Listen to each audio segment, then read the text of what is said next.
Good evening and welcome to the Nashua Community Roundtable. My name is David Lyle. I'll be your host for the evening.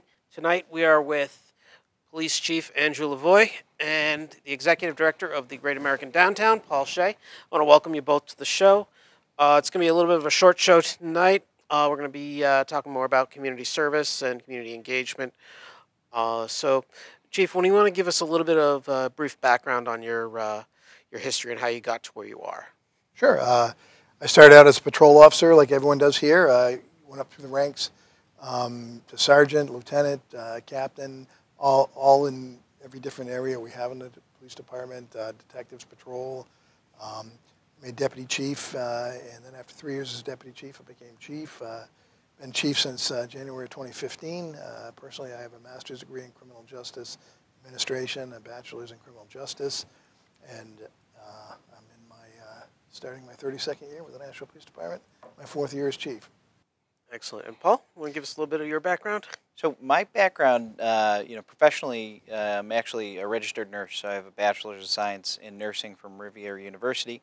I worked as a medical surgical nurse for nearly a decade, and during college, I really enjoyed the community engagement component of my activities. I was the head of the Student Nurses Association, did a lot of events on campus through that, and really enjoyed that work. Did a good bit in Nashua prior to this with Gate City Community Gardens, Visualize Nashua, various arts groups, and when I saw this job open up, I said, man, I'd really love to do that, and applied, and to my surprise and pleasure, they hired me, and been doing this for about 3 years now, and I really enjoyed the work. Excellent. Now, we had the holiday stroll this past winter. What level of partnership or coordination went into getting that production going? I'd say a great deal. I mean, Sure. it's a tremendous undertaking. Nearly every city department's involved. We have monthly meetings leading up to it, and so for police, they do a great deal to make sure that the event is safe for the 30 to 40,000 people that come out, and there's a good bit that goes into it. Yeah, I mean, logistically, it's just a tremendous undertaking. I mean, we have so many vehicles and officers committed to it. I mean, we have an action plan that thick. We brief constantly, and certainly our representatives meet with Paul and his crew, and literally every stakeholder you can think of, because there's so many different contingencies and things. Because you can imagine, there could be 40,000 people in one spot. Logistically, that's very tough to control, and certainly when you're worried about safety, which is my job, you think of all the catastrophic things that can happen, and you pray they don't. And thankfully, we've got great people and great stakeholders and great citizens, and it doesn't. But it's my job to worry. It's everyone else's job to have a good time. So. Okay. Let's talk about recruitment, the Great American Downtown and the Nashua Police Department. What does it take to become an officer of the law? And then, Paul, what does it take to help out the Great American Downtown? Sure. Certainly there's qualifications you have to have to work in the state of New Hampshire. You have to be at least 21 as a police officer. You have to be a U.S. citizen. And then certainly multiple, you can't have a felony conviction. You can't have a misdemeanor conviction within, X amount of years, depending on what it's for and all that stuff. So, I mean, none of that would matter with us. We don't take anybody with any criminal conviction at all. And each police department certainly, they have their standards from there.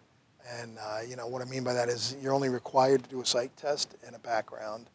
New Hampshire does a polygraph test. We do many, many, many layers of interviews and things of that sort. And just to give you an idea, I mean, you literally have months and months of interviews and testing and background done on you. And honestly, it takes probably about 4 or 5 months of just being in the process before you even find out if you're going to get an offer of employment.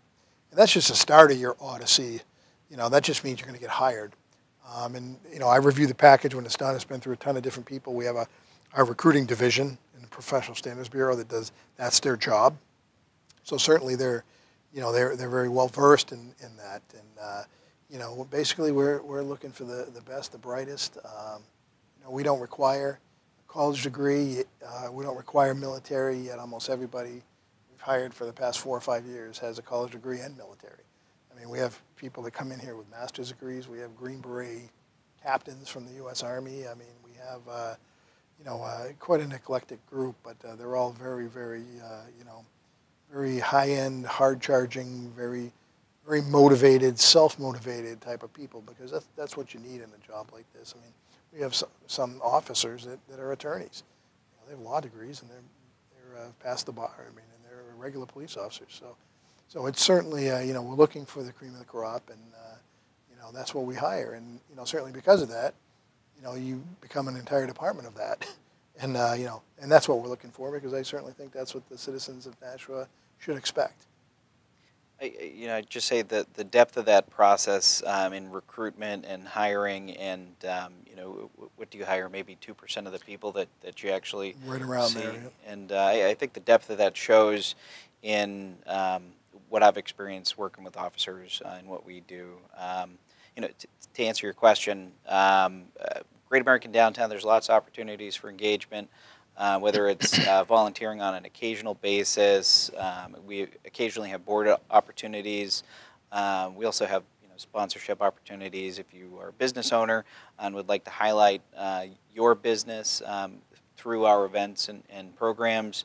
So the short answer to your question is just ask. We have a newsletter that comes out every week with occasional volunteer opportunities. But if people have an idea of an event that they'd like to bring to life that we might be able to help with or offer some direction on, we're glad to hear about that too. So we like to support people who have a vision for vibrancy that they'd like to share. We've supported the Richelieu Club with the French Cultural Festival a couple of years back that they put on. We've worked with Representative Latha Manjapudi in the Indian community to produce a variety of events, including Bollywood on a Blanket, the celebration of democracy near to Indian Independence Day. So just drop us a line, and the more people that we get on board with our mission and the work that we do, the better off the community is. Excellent. And I know you've got an event coming up on the 21st. Yeah. You want to give us a little bit of a background on that event and what you're expecting for this year? So the Nashua Parks, the Downtown Parks Cleanup Day, this will be the 4th year that we do it. We have started small. We had maybe 80 people the first year. This past year we had in the ballpark of 350 people that came out. So that's on April 21st. We meet that morning at City Hall, but if folks sign up for our newsletter, or follow us on Facebook, or check our calendar at downtownnashua.org. They can find information on that event. In the coming weeks, we'll be kicking that out. And we, like I said, we started on the rail trail, but this past year with the huge turnout that we had, and the Police Athletic League is a great partner in drawing people in to participate in this. We were able to do the rail trail. We were able to do the library grounds.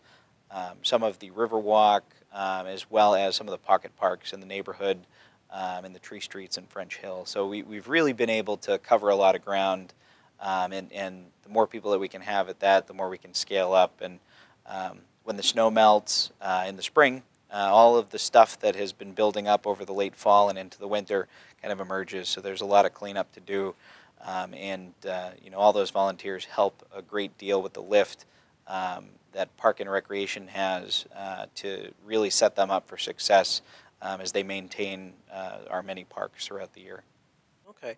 A quick question when it comes to the Safe Stations program. Do you have any part in that, or aside from advertising it or talking about it, what is the draws? What does someone need to do if they're like, I need help? Well, I mean, the reason Safe Stations is set up in all 6 fire stations is the availability. Certainly anybody can go anytime, 24/7, 365. And the biggest thing how it's set up is the immediacy of it. Because when you're ready to do this, you're ready, and that window is like that. And if you don't get help or you get put off, you're just going to go use. You're not going not going to follow through. So, you know, I'm certainly on the Safe Stations committee, and we talk about this all the time. You know, what can we do to ensure that that window is respected, and Safe Stations, you know, came to fruition from that, and it's certainly you know, a tremendous undertaking by the mayor, by fire department, by AMR, and especially by Harbor Homes. I mean, their response time is amazing. From the time a person comes in to a fire station to the time that they're getting driven away to treatment is like 8 minutes. I mean, and it was 12 minutes, it's down to 8. I mean, that's mind-boggling. That's amazing. The tremendous job that the fire department, AMR, and you know, Harbor Homes does. And you know, certainly as a police department, you know, we're big supporters of that. I mean, everywhere I go, I talk about Safe Stations. We refer people. You know, we're out on the street with these people. We refer them all the time. We'll even drive them, you know, to the Safe Stations if they want to do it. And you know, it helps us because again, you know, people, you know, 99% of people are forced to you know, handle their misuse by their criminality. So certainly, if we can get people off the street into treatment, it's helping the citizens in Nashua. It's helping the police because they're not out there stealing, doing burglaries and things of that sort, which, let's face it, they have to do to support their addiction. And that's why we're such big supporters of the drug court. You know, Nashua is very lucky to have a drug court. That in conjunction with the Safe Stations, I mean, you have to have, it's got to be a community. It's got to be, you know, a holistic approach with everybody involved because, again, it's certainly my job to arrest the drug dealers. It's certainly my job to arrest people breaking the laws because it's not your fault as a civilian, as a citizen, if that person has a drug addiction that they point a gun in your face and rob you. That's not your fault. So they need to be prosecuted for that.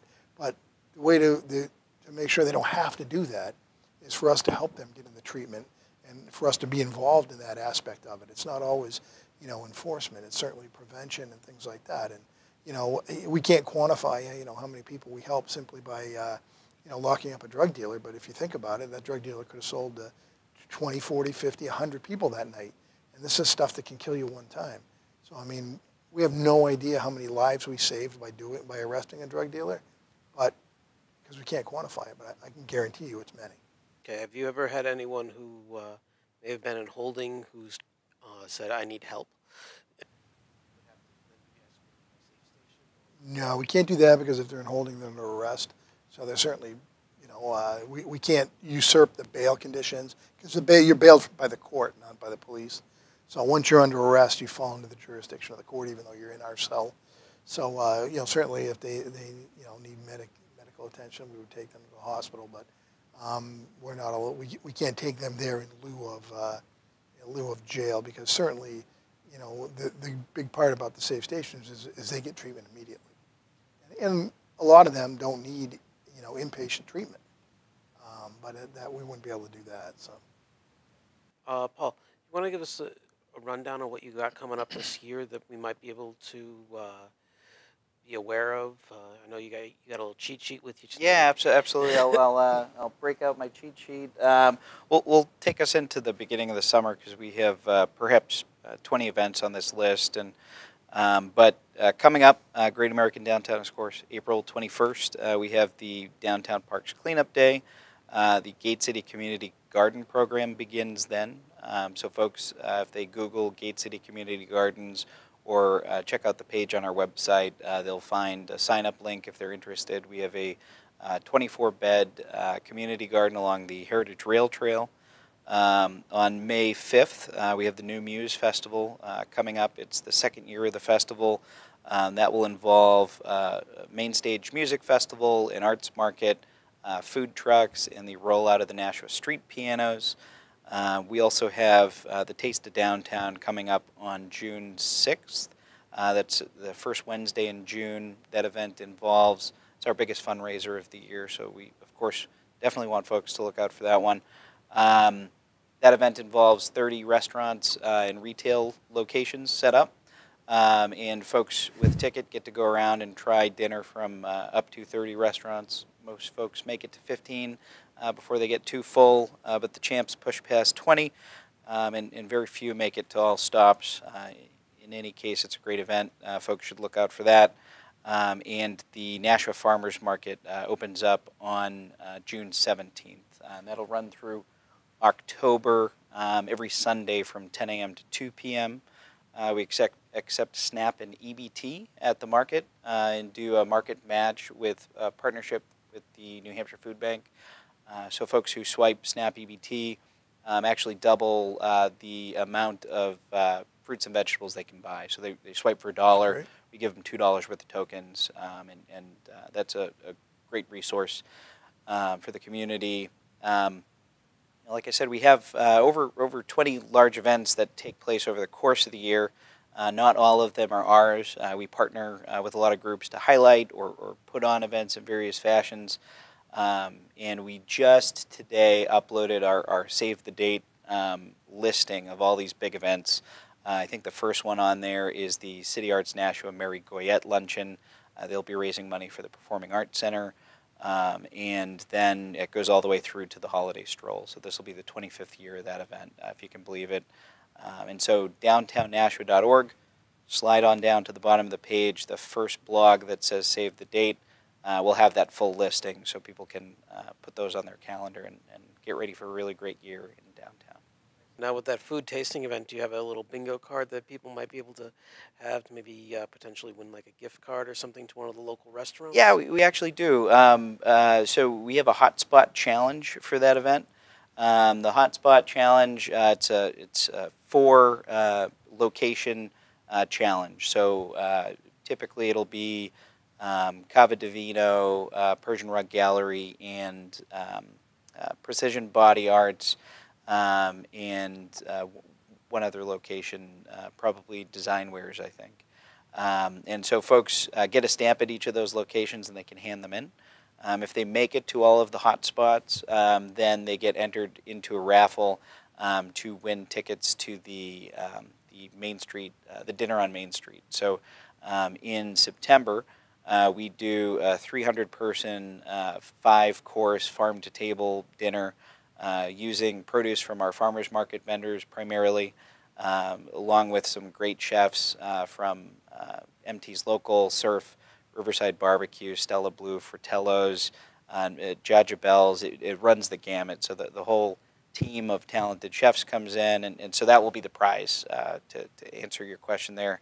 So yeah, but the food and the music are really the focus, and it's a great night out. Excellent.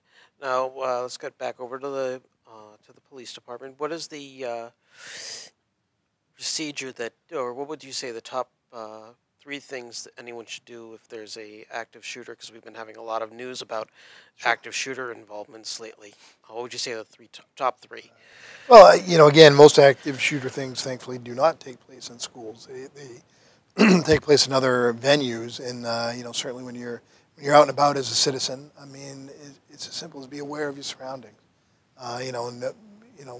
Look at people. I mean, oftentimes somebody's going to walk in with a gun. I mean, certainly that would be, a starter for you to go into action, and your action, can be simply is go the other direction.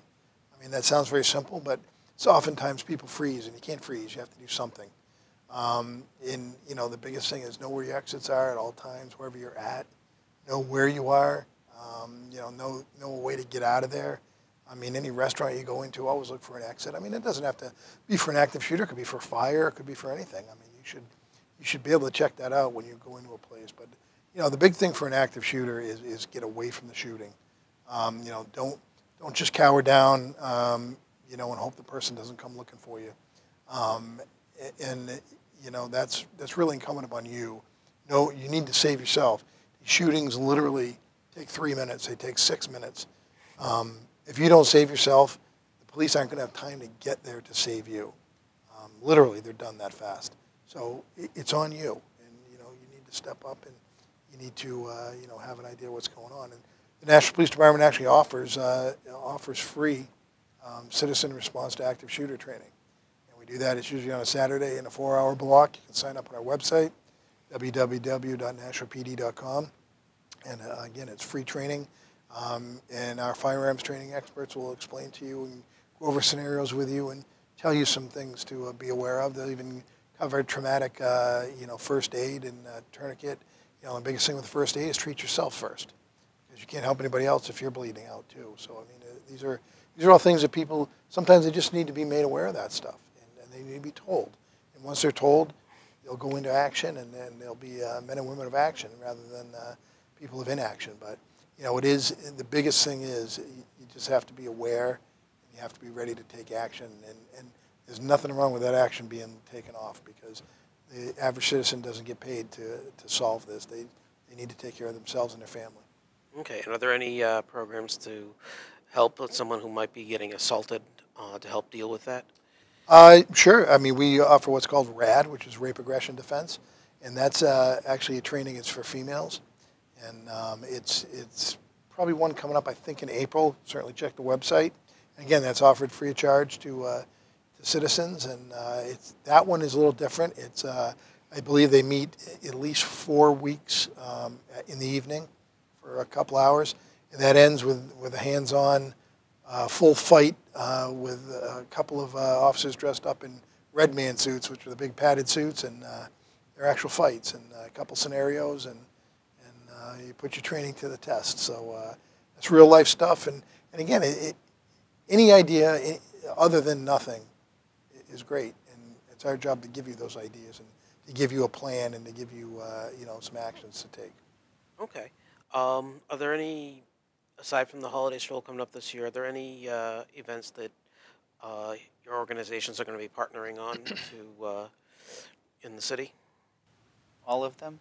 Yeah, I mean, certainly anything that comes down. I mean, we're all stakeholders. We're all part of it, and there's certain protocols that have to be gone through for a lot of things, even if it doesn't rise to the level of one of the downtown huge functions. I mean, even somebody wanting to do something minor, there's a process through the city clerk's office, and a sign-off sheet literally goes to virtually all the stakeholders who would be involved. Even a simple park reservation. Yeah, they can have food. They have to, and they have this many extra things they have to go through, and things of that sort. But we certainly anything greater downtown would be doing. I would imagine we would be a part of. Aside from what we've already discussed, is there any community engagement programs that you'd recommend the residents of Nashua or people visiting Nashua take advantage of? Well, I mean, certainly with us, every neighborhood has not every, pretty much every. I mean, we have I think 33 neighborhood watch organizations within the city that certainly are protecting their neighborhoods and looking out in the neighborhoods and see something, say something, and things of that sort. We're very involved in PAL, and certainly every civic organization in the city usually has a police representative, whether it be Bridges or CASA or all Harbor Homes, Greater Downtown. I mean, anything like that. So the police are interwoven in the fabric of the city, and that's certainly something that I think the citizens should expect from us, and I hope they appreciate it. Okay.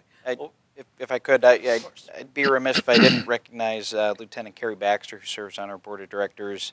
We're very glad to have her back. The second shift lieutenant is typically the designee to the board. Right. We've had Thomas Bolton and Rob Gigi as well, and they've been a great asset to have. It's always good to have the police engaged with the board to be able to, we have a resource there if any questions come up relative to that, or we need to, run something up to the chief. It's always great to have them involved. We have somebody from designee of the fire department and a designee of the mayor's office as well as part of our it's written into our bylaws, and we really appreciate that. All right. Where can visitors or residents go to get more information on the Great American Downtown? So we've done a great bit. Part of our work is not just highlighting and executing our events, but also highlighting the wealth of organizations and community partners that we have that put things on throughout the year. So from Positive Street Art, City Arts Nashua, Nashua International Sculpture Symposium, Make It Labs, there's so many more that are putting on events throughout the year. What we've worked really hard to do is develop a online calendar that aggregates content from all of those community partners. So if people go to downtownnashua.org and downtownnashua.org/events, they'll find a full lineup of various things that are going on throughout the year. So not only will they find out on our website the things that we do, but they'll also find out all the things that Downtown Nashua has to offer. And part of the objectives that we have is highlighting all of that, because there is a wealth of it, and it's really just a matter of getting that information to folks so that they know and can get engaged. Excellent. Yeah. It's amazing. I get the newsletter via email, and I'm like, wow, they're doing that. That's amazing. It's unbelievable. I mean, it's great. It's certainly a great resource. Okay. We're getting close to the end of the clock here. Is there any messages for the viewers that would be particularly important that you'd like to give for them to let the for like safety concerns or such like that? Well, yeah, sure. I mean, we classically, in speaking to citizens, they don't want to bother us. They have issues, but they're like, oh, I don't want to bother the police. The police are busy. Well, of course we're busy, but we provide a service, and you're our customers. We work for you. I don't have the stats for 2017 yet, but in 2016, we made 4,700 arrests, and we answered almost 100,000 calls. And not all those calls were robberies, burglaries, or anything, thank God. That's why we're the safest city in America. 80–90% of those were keep the peace calls, give advice calls, but they were police service calls. So that's the majority of what we do. So, the biggest thing is I can tell the listeners is if you have any question, any issue, call the police. What's the number? We'll respond. 594-3500 is the regular business line. Certainly for an emergency, it's 911. But, and we'll come. And, it can be for anything, a neighbor dispute, a loud party, anything. You're not bothering us. That's what we're here for. And Paul, do you have any messages? I'd say it's if you see something, say something. If you want something, do something. Engagement and interacting and doing the things we need to do to get the things we want for our community are important. So, if folks are interested in getting engaged with downtown, developing an event or program, partnering with us, selling their art, performing their music, getting engaged is important. And it's those connections, it's those sharing of talents, and just relating with one another that really is one of the strengths of our downtown. It's an environment. It's the heart of the community. It's a place where people can gather to be community, and the police are a huge part of that, and the citizens of Nashua are a huge part of that. And so, coming out, getting involved, getting informed, staying engaged, it's all important. So, you say folks, feel like they might be a bother. Folks feel like they might be bored, but go out there and do something and just. That's what it's all about. All right. And just to let our viewers know, we do have the special election for the Board of Education coming up on March 20th. If you're not registered to vote, or if you're not sure if you're registered to vote, you can always check the city clerk's office to register. And we do still have same-day registration. Just make sure you bring your proper documentation. And don't forget on March 20th to vote and learn about each of the candidates so you can make an informed decision. I do want to thank Chief Lavoie and Paul Shea for being here tonight. Really good to be here. here. It's going to be a great evening, great summer. It looks like we're going to have a lot of fun. And I want to thank everyone for watching and have a great evening.